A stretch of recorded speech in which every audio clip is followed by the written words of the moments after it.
Welcome to Sunday Morning Quarterback with Jay Stockwell and Bob Frady. Well, we finally won the game after a 4-game slide. Oh, my God.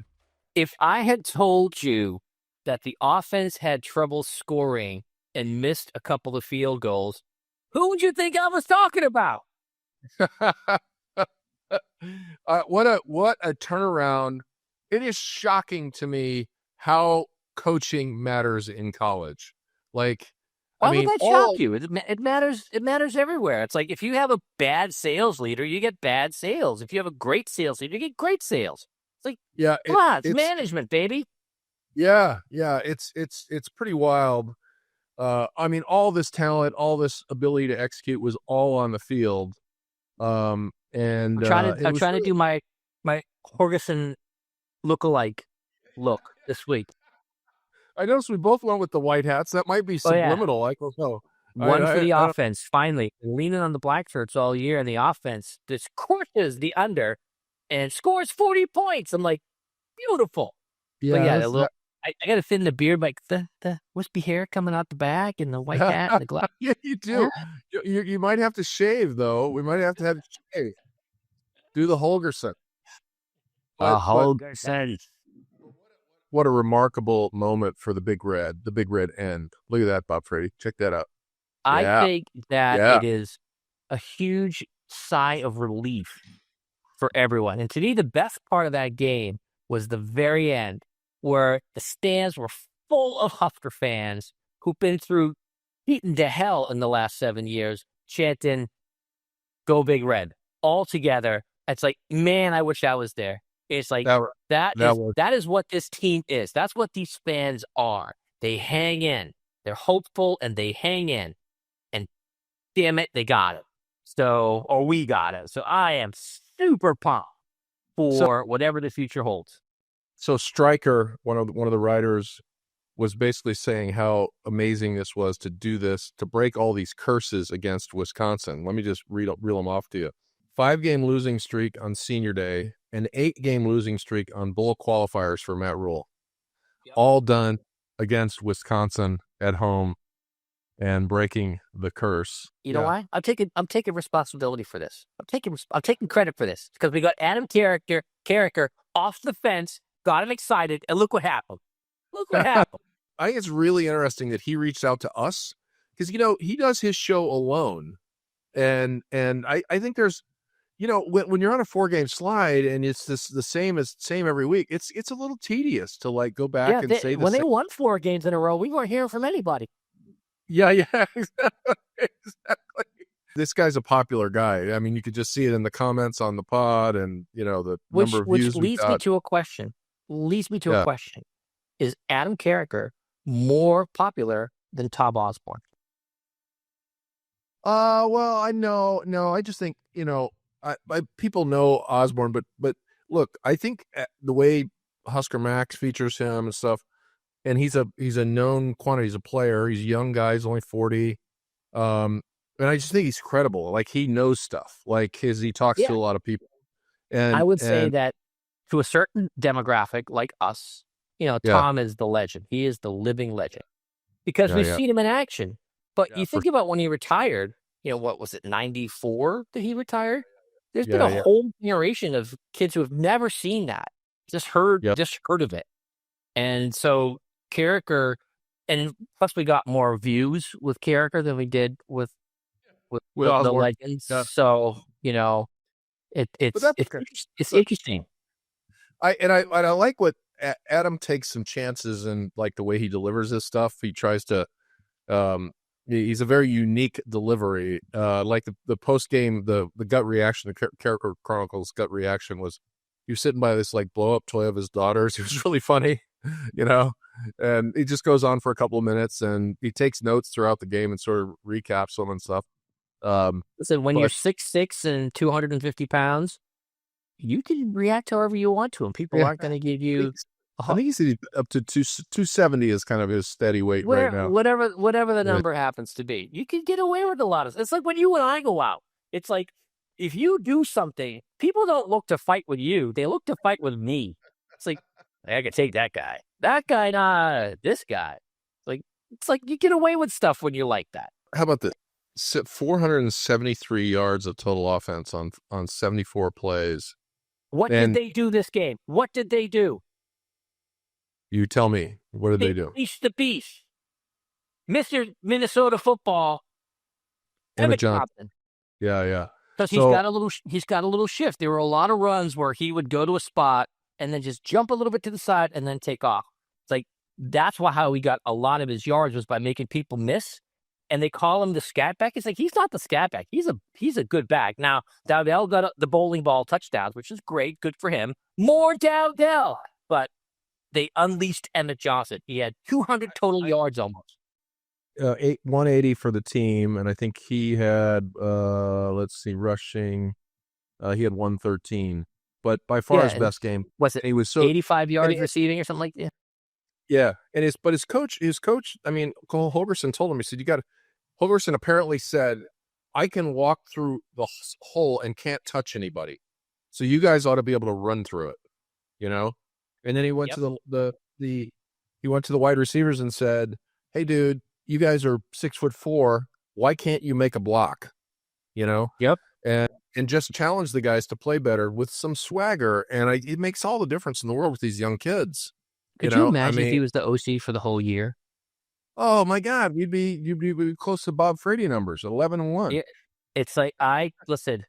You can rewind for all of you who are watching this. You can go back 1 year and 1 month when this guy said we got an OC problem. When I first saw Satterfield speak when Matt Rhule got hired, he got interviewed. He just didn't sound inspiring. Frankly, he didn't sound smart. Now I know that's unfair. It was one interview, look,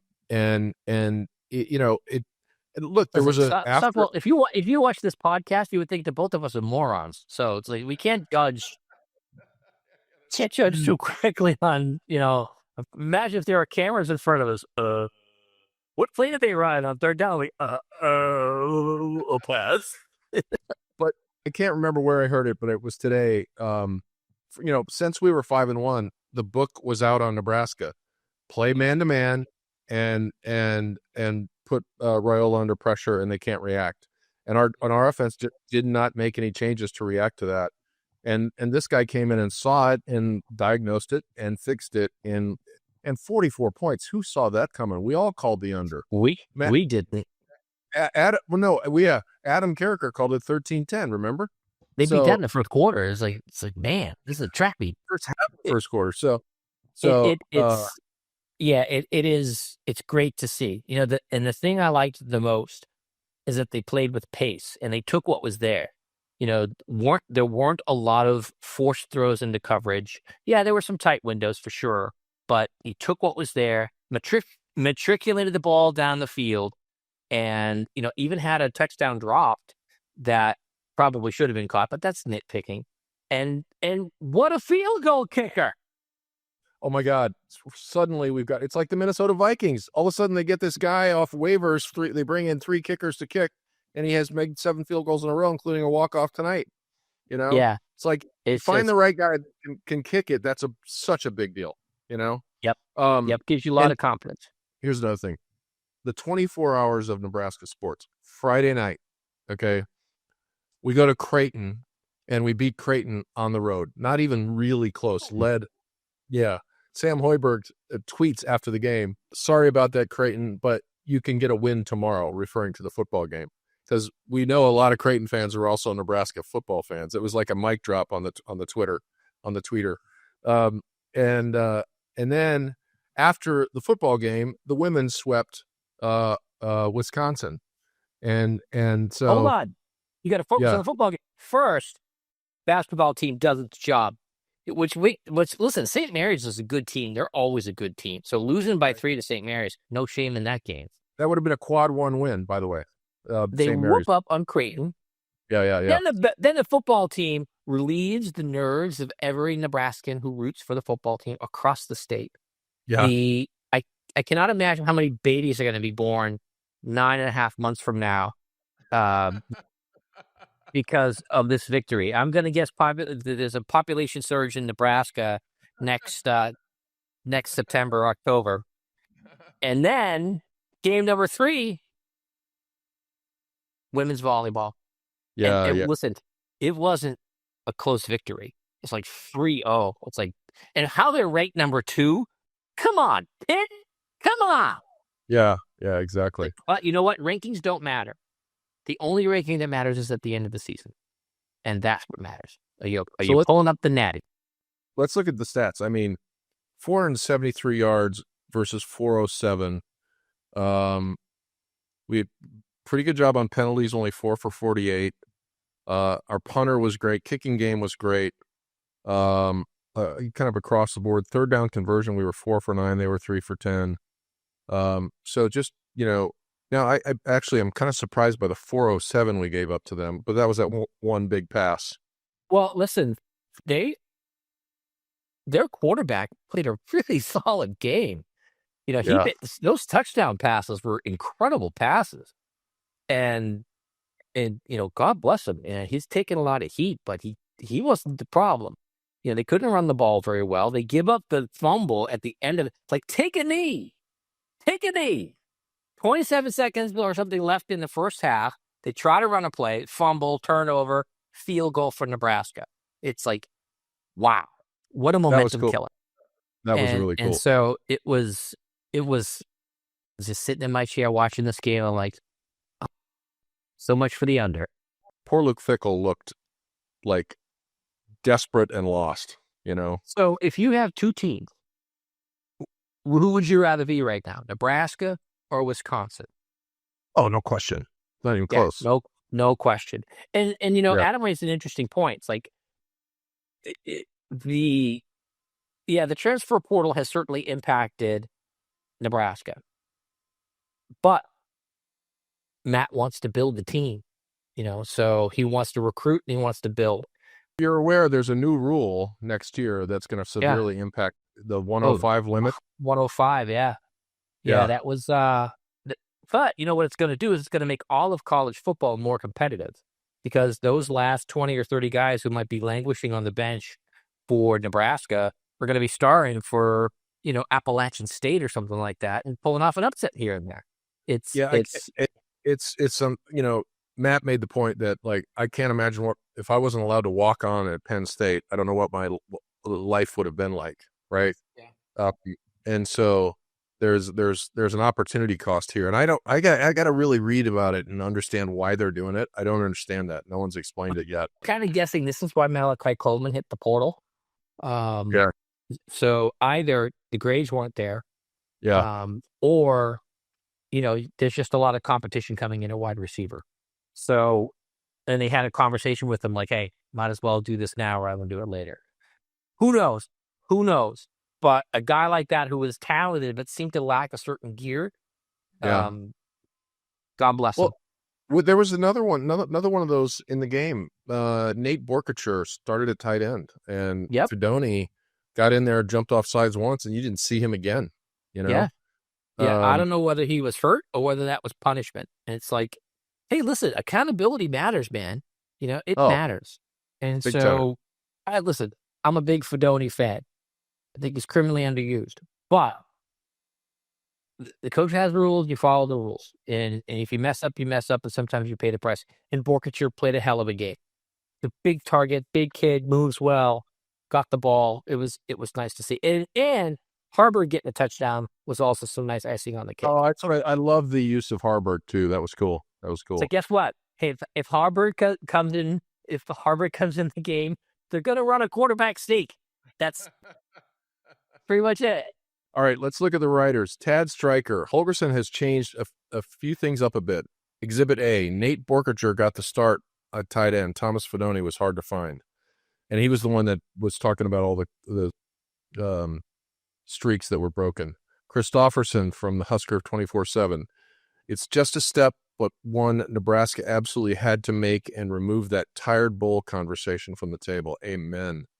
Chattel, the dean of the writers. There's no better way to end a bowlless streak than beating the stinking Badgers. Agreed.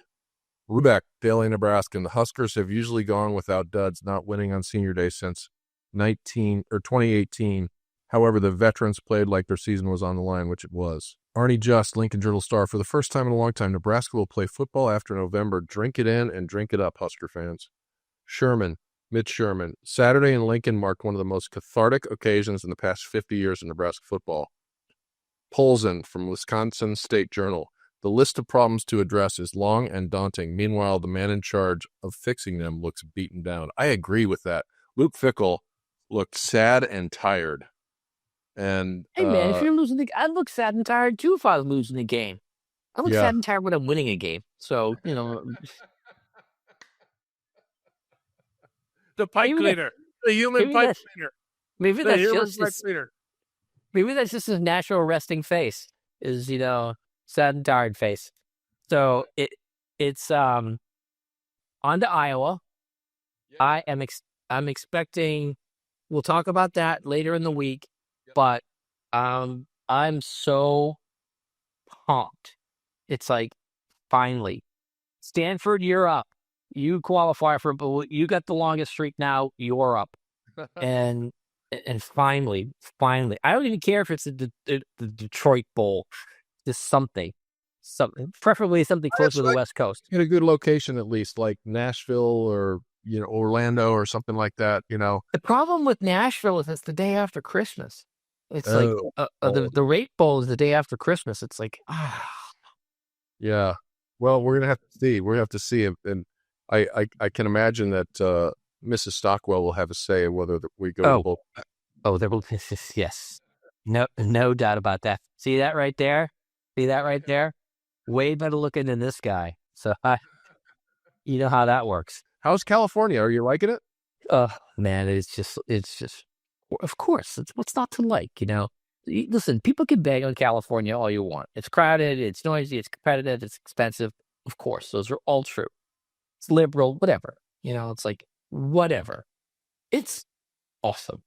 It is. Where was Bob Frady's Byerly photo?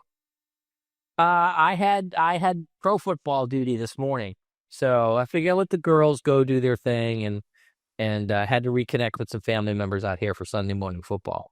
And so yeah, I did not make the trip on the get together, but it's like 65 degrees and sunny.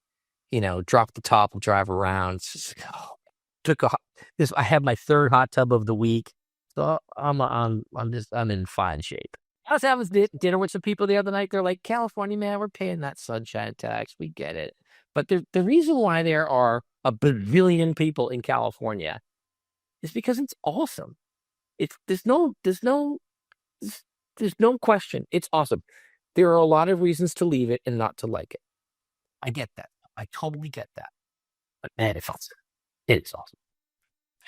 Well, the good news is Elon and Vivek are going to make it even better for you. But you know what? Just stop your nonsense there, Stockwell. We're here to talk about football. Matt Rhule, Dana Holgorsen are going to make my life better on Black Friday when I will not be waiting in line at the store because I don't have to. But God bless you people who do. And delivering the next chapter of Husker success. But don't worry, the black shirts are close by. So it is. I am so thrilled. I am so thrilled for the Nebraska fans to see the sellout streak during the last 7 years. And there were some games where it was like sellout streak. We gave these tickets away to the Little Sisters of the Poor, and faith rewarded. The nose is pointing up right now. And I'd say it was a great thing to see the fans on the field after the game, just celebrating the breakthrough. So that was, and like Matt Rhule said, this is the last time we celebrate 6 wins. It's like it's nice. It's nice to see. All right, GC. Hey Stockwell, I hear big things are going on for Thanksgiving at the Stockwell camp. Did you see my itinerary? I sent it out. Okay, see, so people sometimes will ask, what's it like to work with Jay Stockwell? And the answer is, he has an itinerary for Thanksgiving. It's like, it's not just, we're going to have peas and carrots and turkey. It's like, here's 2 days worth of plans that by hour, here's what we're going to be doing. Anyway, so it sounds like the whole family's coming in town for you. Yes. We're going to be alone on Thanksgiving. Including my grandson, Callahan. my grandson. Big Cal. Yeah. Be nice to have him in tow. But you know what we're going to be thankful for? We'll be thankful for Nebraska making a bowl game. With our new found confidence, we're going to beat the butt out of Iowa. Iowa. Save that for the next one. Iowa has bad corn. I'm just saying. Iowa has terrible corn. Iowa has the kind of corn that, you know what? Iowa corn makes high fructose corn syrup. That's how bad it is. Nebraska corn makes ethanol, which is good for us. I am so pumped. I'm going to lead us out today. Wow. The Nebraska guy. From Thornton High School in Hartington, Nebraska. 6'4", 200 and something-ish pounds. Go Big Red! Go Big Red!